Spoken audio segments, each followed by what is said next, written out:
Beneath Northamptonshire's quiet villages lie tales of treachery, tragedy, and restless ghosts.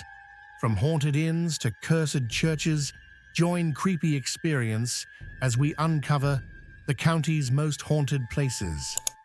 Althorp House.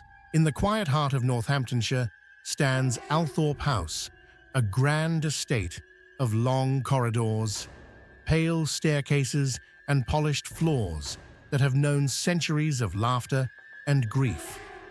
The house is forever linked to the memory of Diana, Princess of Wales, but its ghost stories reach far deeper into the past. For beneath the portraits and the stillness of the great rooms lingers a legend of an earlier tragedy, that of the White Lady of Althorp. She is said to have lived here in the late 18th century, a woman of noble birth and fragile mind. Her story ends in despair. Betrayed by the man she loved and shamed by scandal, she took her own life within the house. Some say she leapt from one of the upper windows, her fall broken only by the frozen earth of the winter courtyard. Others claim she swallowed poison and died alone in her chamber, the snow outside mirroring the whiteness of her gown. Whatever her fate, her sorrow has never left these walls. Staff who work late speak of a pale figure gliding silently along the long gallery, her presence announced by the faint scent of violets. On certain nights, especially in winter, the temperature drops so sharply that frost blooms across the windows from the inside. In one of the guest rooms, the curtains have been known to stir, though the air is still. A footman in the 19th century once swore he saw her standing by the grand staircase, her face hidden behind a white veil, before she turned and disappeared through the wall.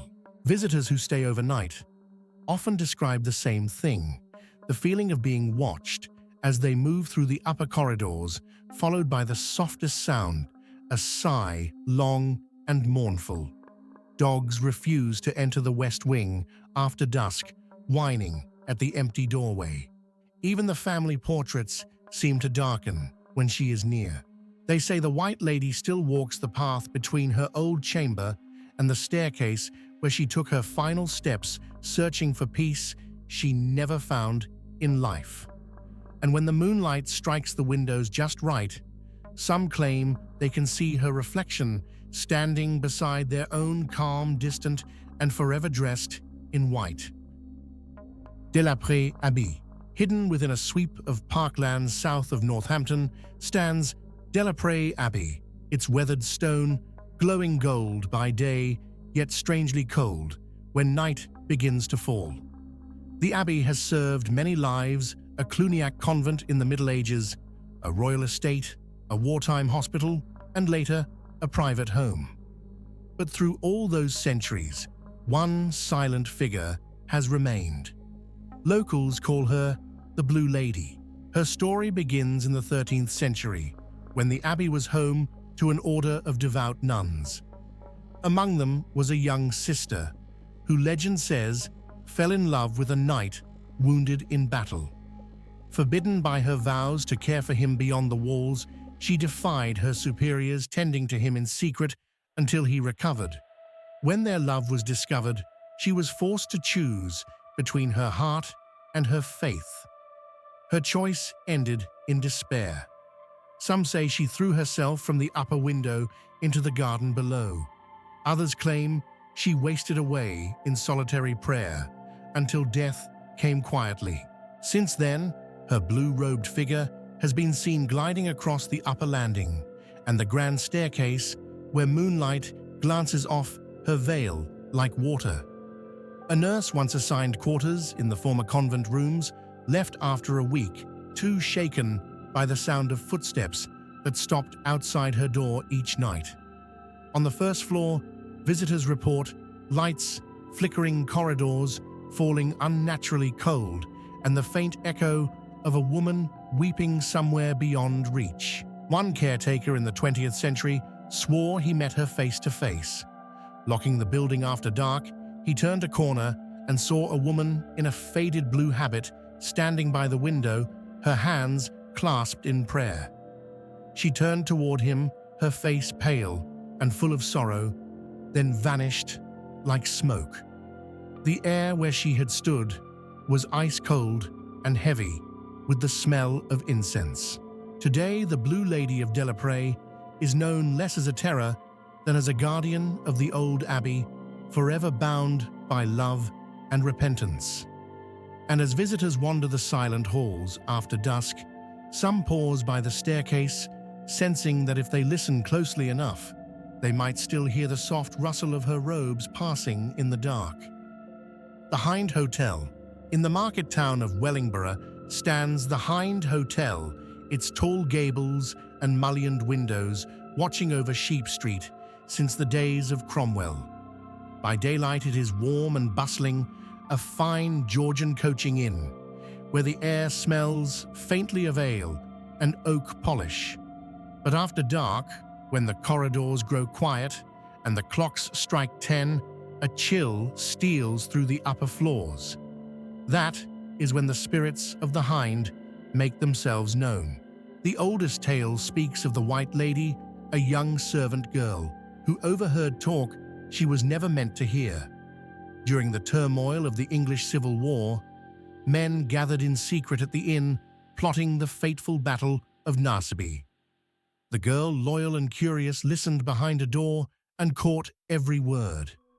When they discovered her, she begged for mercy, but by dawn, she was dead. Some say she was strangled and buried beneath the courtyard. Her ghost, clad in white, now walks the hallways between late September and early October, the anniversary of her murder.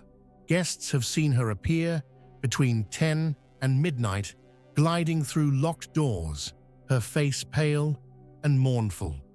Room 3 is said to hold another presence, the Grey Lady, though some believe the two are one and the same, shifting hue with the moonlight. In the restaurant, a small girl in period dress has been seen running between the tables, laughing softly before vanishing. Her laughter often turns to distant crying, echoing faintly through the dining hall. Poltergeist activity has long plagued the staff. Lights flicker and go out. Chairs scrape across empty floors. Bottles lift and crash without warning. One manager once felt a sharp blow to his face, struck by an invisible hand, and moments later, an ashtray shattered at his feet. Those who dared to investigate the old Cromwell room say the furniture shifts of its own accord, as though reenacting an argument lost to time. Locals say the White Lady seeks only recognition, wandering still between the rooms where she died and the secret that sealed her fate. And when the candles tremble, near midnight, some claim to see her in the glass, a pale reflection behind their own, watching, waiting, and forever bound to the Hind. Ashby Manor House. Tucked within the quiet village of Ashby St. Ledgers stands a house that once shaped the course of England's history. Its mellow stone walls and gabled roofs hide a past soaked in treason. This was the home of Robert Catesby, leader of the Gunpowder Plot, and here it is said the conspirators met in secret to plan the destruction of Parliament. But some who took part in that scheme have never truly left. The manor seems peaceful enough by day, ivy curling over its ancient gatehouse, sunlight falling gently across the courtyard. Yet those who work there after dark tell a different story. They speak of footsteps echoing along empty passages, doors that open and close without cause, and the faint smell of gunpowder drifting through rooms where no fire burns. The most frequent apparition is a man in a long cloak, tall and lean, with a weary, determined look. Many believe this to be Guy Fawkes himself, who once stayed here as a guest of Catesby. His ghost is often glimpsed in the old gatehouse, particularly near the chamber still known as the Plotter's Room. Staff who have ventured there at night describe a deep unease, a feeling as though someone stands just behind them, whispering their name. One caretaker, locking the doors after a late event, reported hearing muffled voices, men murmuring urgently, the scrape of a chair, the soft clink of metal. When he opened the door, the room was empty. On the table lay a single old key, blackened with age, which disappeared the next morning. Another witness saw a flicker of candlelight moving through the upper window long after the house was locked and still. Some say the conspirators return each year on the eve of November 5th, the date of their failure drawn back to the place where their deadly plan began. Others believe Ashby holds the restless soul of Catesby himself, forever haunted by the price of his ambition.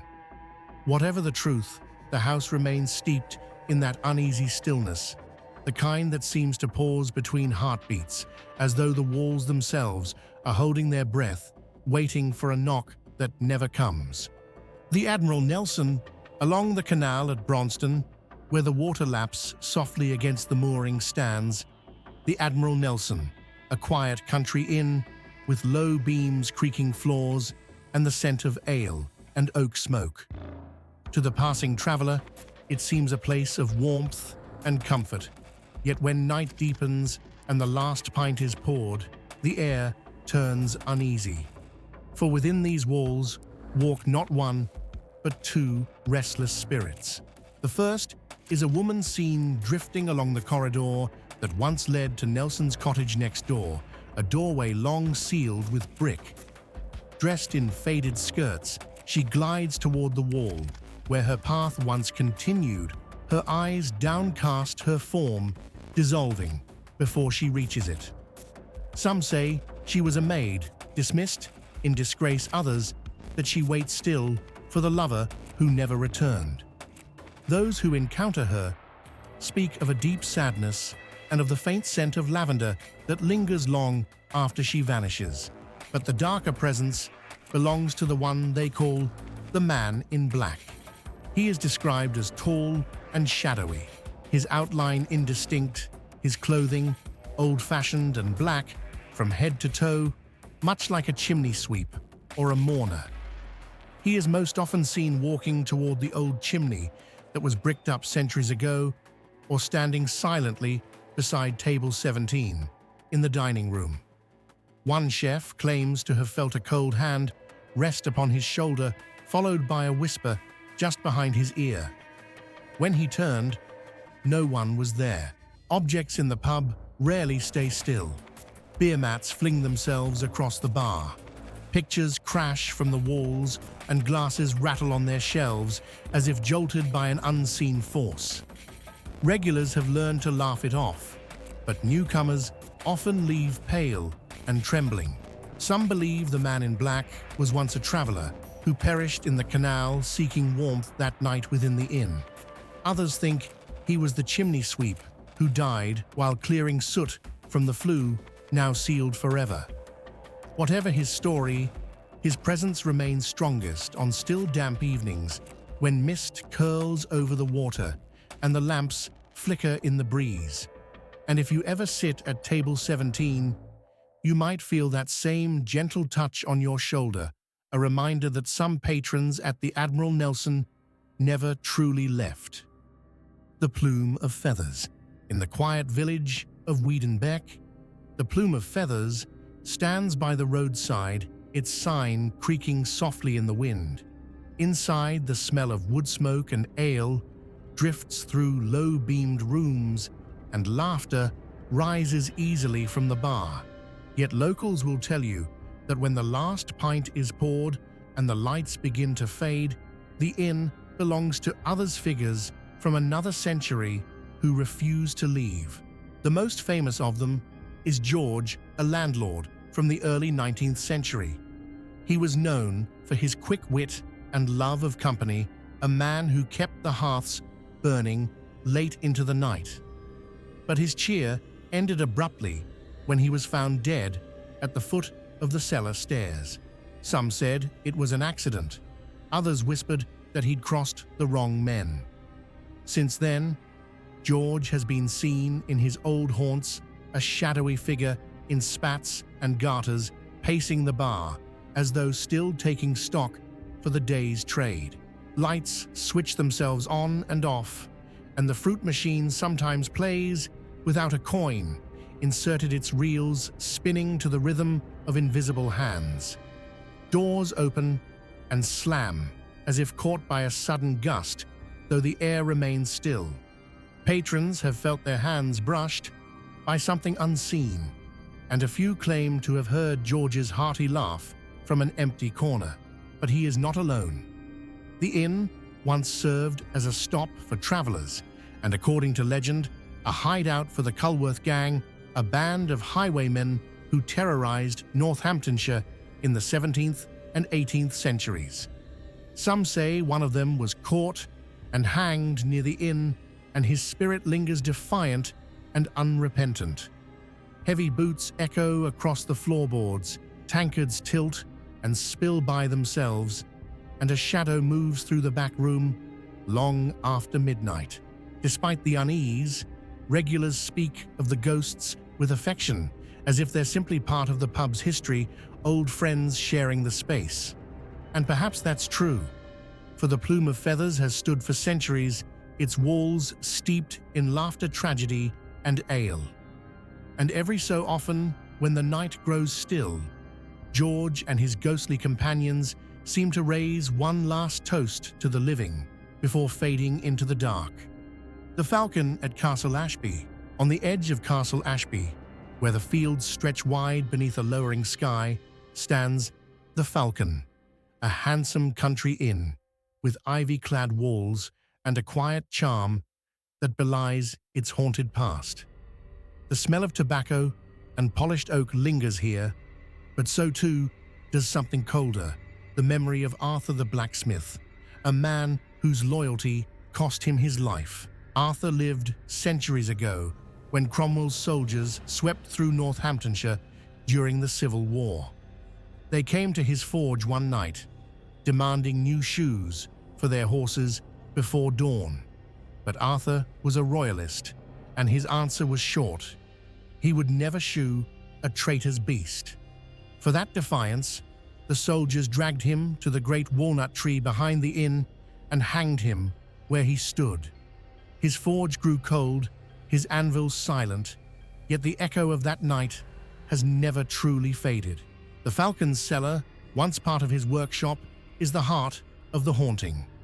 Staff who descend the narrow stairs after closing time often hear the rasp of metal against metal or the ring of a hammer striking iron.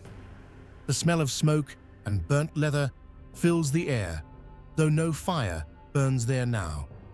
In two of the upstairs rooms, guests have felt the pressure of unseen hands pushing at their backs, or the sudden sensation of being watched from the corner of the room. One barmaid once saw a figure standing by the walnut tree just before dawn, a man in a leather apron, his face pale as ash. He turned toward her eyes, dark and accusing, before fading with the first light. Inside, glasses slide from shelves, doors rattle in their frames, and a low sigh sometimes stirs the stillness, as though someone is exhaling after years of labor. Locals say Arthur's ghost walks not out of malice, but pride.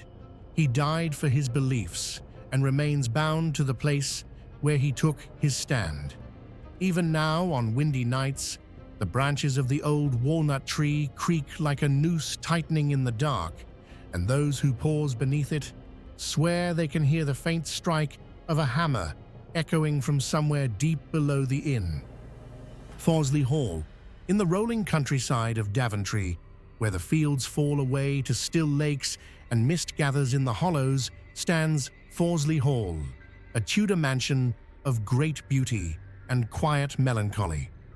It has played host to king's courtiers and generations of nobility, yet its most persistent guests are those who have not drawn breath in centuries. The most often seen among them is the White Lady, a sorrowful spirit, thought to be a former mistress of the hall. She is seen drifting through the long gallery, pale and graceful, her gown trailing like mist behind her. Some say she waits for a lover who never returned.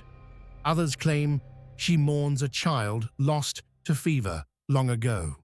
Wherever she passes, the air grows cold and candles dim as though bowing to her grief.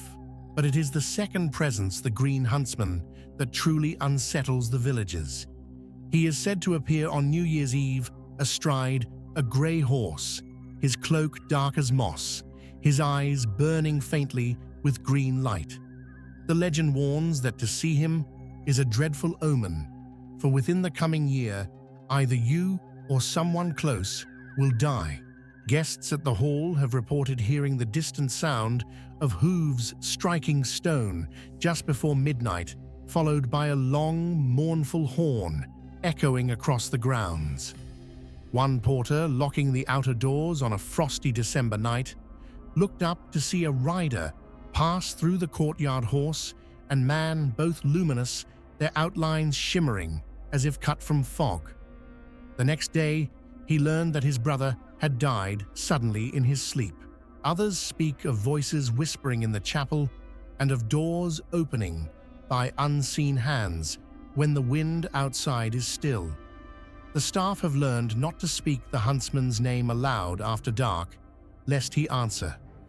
Dogs bark at empty corners, and the old grandfather clock sometimes chimes 13, its hands frozen at midnight.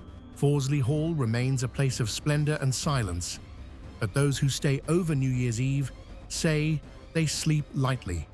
For when the old year dies and the new one begins, they listen for hooves in the fog and pray the huntsman rides elsewhere. Ruins of St. John the Baptist Church. North of Northampton, among fields often shrouded in mist, stand the lonely ruins of St. John the Baptist Church at Bourton. Ivy curls through its broken archways, and the wind sighs through empty windows. By day, it is merely desolate, but at night, particularly at Christmas, the dead stir among its stones. For this place is haunted by sorrow, betrayal, and one of Northamptonshire's most tragic legends. They call her the Bride of Christmas Eve. Centuries ago, a young woman was married here on a bright winter morning, her laughter echoing across the churchyard. By nightfall, her husband was dead, some say by accident, others by treachery. Heartbroken, she returned to the church a month later, her wedding gown still white, her hair unbound. There, among the graves, she ended her life, joining her beloved in death. Since then, her ghost has been seen every Christmas Eve. Witnesses describe a slim, red-haired girl in a thin white dress, gliding between the headstones, her eyes shining with tears. She appears near midnight, walking the same path she took to her wedding, before vanishing into the shadows of the ruined nave. Those who have seen her say the air turns deathly cold, and the church bells, long since silent, seem to ring faintly on the wind. But hers is not the only spirit said to haunt the ground. The moaning figure of Captain Slash, real name George Catherall, once a notorious highwayman, is said to prowl the graves at Christmas time, his ghost groaning in eternal repentance for the lives he took. Villagers once dared each other to walk past the church at midnight on Christmas Eve, but few ever made it to the gate. Local law holds that to look upon the ghostly bride is to invite death within the year. Even skeptics hesitate to test it. Today, the ruins stand quiet beneath the winter stars, their stones slick with frost, the silence thick as snow. Yet as midnight draws near on Christmas Eve, those who live nearby swear they hear the soft rustle of a wedding gown and a faint voice calling a name the wind will not carry. Lamport Level Crossing. North of Northampton, near the quiet road that winds through Chapel Brampton, lies a stretch of track, long abandoned. Once a busy level crossing, where the whistle of trains echoed across the fields, it is now overgrown, with weeds and half forgotten, except by those who have seen what still walks there. They call him the monk beneath the bridge. The story begins with the railway itself. When it was first laid in the 19th century, workers unearthed the remains of what appeared to be a medieval hermitage. Among the finds were fragments of stone walls, a rusted crucifix, and bones said to belong to a solitary monk who once tended a small chapel nearby. The relics were quietly reburied beneath the bridge, and the trains began to run. But soon after, the hauntings began. Engineers working late spoke of footsteps echoing under the arch when no one was there. Others saw a robed figure standing beside the linehead, bowed as though in prayer. The first recorded sighting came from a signalman in the early 1900s. He reported seeing a hooded monk walking the track at dawn, his robes dragging in the dust. When the man stepped forward to warn him, the figure turned and vanished into the embankment. To this day, drivers passing the old crossing at night tell of a shadow, moving slowly along the verge, its outline faintly luminous in the fog. Some hear the rhythmic sound of chanting carried on the wind, though the nearest church lies miles away. Walkers who pause beneath the bridge often feel the ground vibrate faintly, as if a phantom train still thunders by, and when it passes, a whisper follows, low and sorrowful. Local legend says the monk was a guardian of travelers watching over those who crossed the valley in dangerous times. When the railway disturbed his rest, he returned to keep vigil once more. Those who have seen him say he means no harm, only that he walks his ancient path, bound to the place where faith stone and iron now meet. And as the last light fades behind the bridge, the silence deepens, broken only by the echo of slow, deliberate footsteps moving through the dark. Zapato Lounge. In the center of Northampton, surrounded by the hum of shops and streetlights, stands the Welsh House, now known as Zapato Lounge.